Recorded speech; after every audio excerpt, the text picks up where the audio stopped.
भगवान जगन्नाथ जी के महाप्रसाद की कथा। एक बार की बात है जब नारद जी रोजाना भगवान विष्णु के दर्शनों के लिए बैकुंठ धाम जाते थे और भगवान के दर्शन करके वापस आ जाते। यही क्रम रोजाना चलता था।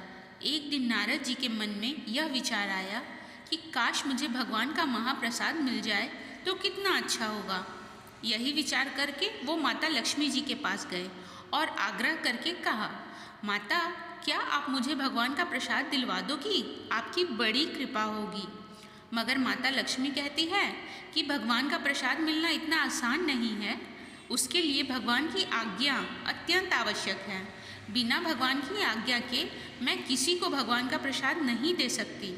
फिर नारद जी ने भगवान को प्रसन्न करने के लिए 12 वर्षों तक कठिन तपस्या की, मगर भगवान की प्रसन्नता पाना इतना आसान काम नहीं था। इतनी तपस्या करने के बाद भी नारद जी को प्रसाद नहीं मिला। अब नारद जी विचार करने लगे कि अब मैं ऐसा क्या करूं कि मुझे भगवान का प्रसाद मिल जाए। फिर नारद जी ने एक योजना बनाई कि यदि मैं यहाँ प्रभु के घर सेवा करूं तो शायद मुझे प्रसाद की प्राप्ति हो जाएगी। ऐसा विचार करके नारद जी ने एक स्त्री का रूप धारण किया। साड़ी पहनकर और श्रृंगार करके रोजाना रात को 2 बजे से 3 बजे के बीच भगवान के दरबार में झाड़ू लगाते थे और पूरी सफाई रात के अंधेरे में ही करके चले जाते थे। ऐसा कई दिनों तक चलता रहा। यह सब देखकर लक्ष्मी जी हैरान हो जाती थी।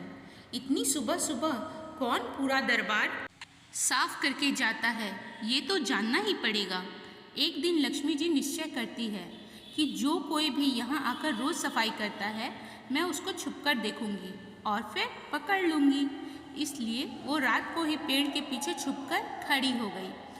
फिर ठीक रोजाना के समय पर नारद जी स्त्री के स्वरूप में साड़ी पहनकर आए और भगवान के दरबार की सफाई करने लगे। नारद जी पूरी लगन के साथ सफाई करने में लगे हुए थे। तभी लक्ष्मी जी ने पीछे से आकर नारद जी को पकड़ लिया और पूछने लगी कि कौन हो तुम और रोज आकर चुपचाप सफाई क्यों करती हो? क्या इरादा है तुम्हारा? इस तरह से माता लक्ष्मी जी ने एक साथ बहुत सारे सवाल पूछ डाले। फिर नारद जी अपने असली स्वरूप में आकर माता लक्ष्मी से बोले, माँ, मैं नारद हूँ।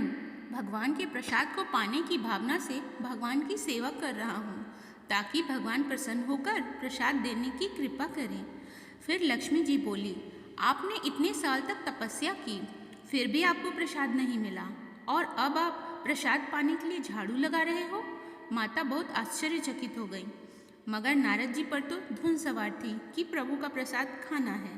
वो फिर माँ से आग्रह करने लगे कि माँ, आप प्रभु को बोलिए कि मुझ पर वो कृपा करें और मुझे प्रसाद प्रदान करें।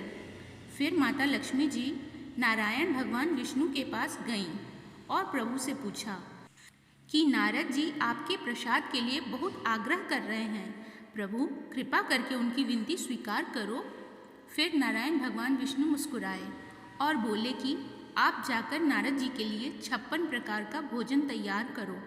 फिर माता लक्ष्मी जी भगवान की आज्ञा पाकर भगवान विष्णु जी का प्रसाद तैयार करती हैं। 56 प्रकार के व्यंजन बनाती हैं और फिर उनका भगवान श्री विष्णु को भोग लगाती हैं। भगवान ने थोड़ा प्रसाद खाकर बाकी का प्रसाद नारद जी को देने के लिए कहा।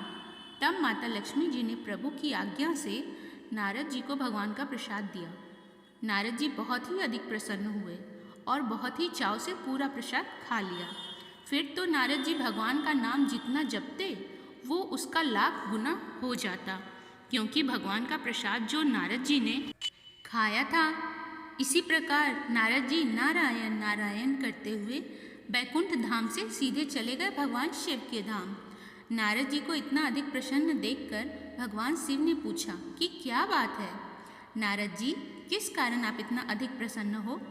नारद जी बताते हैं कि उन्होंने श्री भगवान विष्णु का प्रसाद जो खाने को मिला है, मैं तो धन्य हो गया।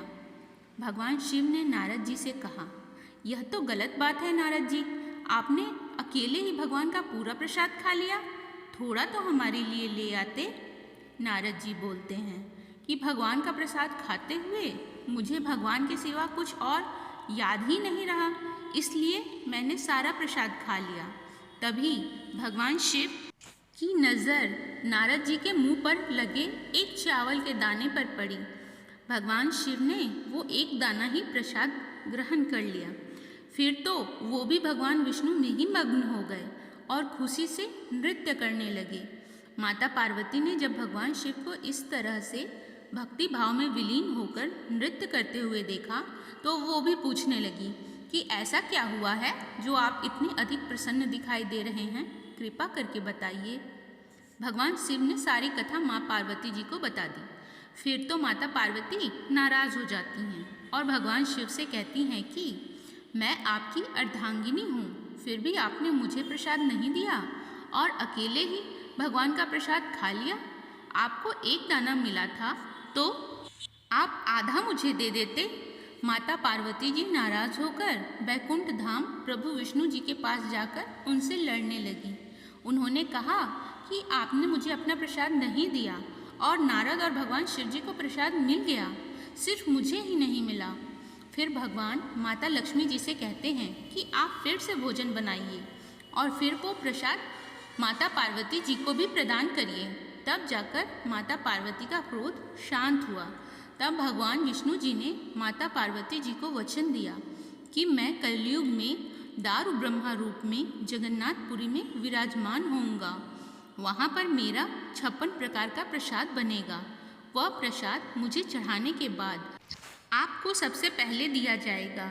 इसीलिए आपका मंदिर भी वहीं उसी प्रांगण में स्थापित होगा। वहाँ पर आपका नाम माता विमला देवी के नाम से प्रसिद्ध होगा और सभी लोग आपकी पूजा करेंगे। आपको प्रसाद चढ़ाने के बाद वह प्रसाद महाप्रसाद बन जाएगा। उसके बाद ही सबको वितरित किया जाएगा। इस महाप्रसाद को पाकर सभी लोग धन्य हो जाएंगे और उनके सभी तरह के पापों का अंत हो जाएगा।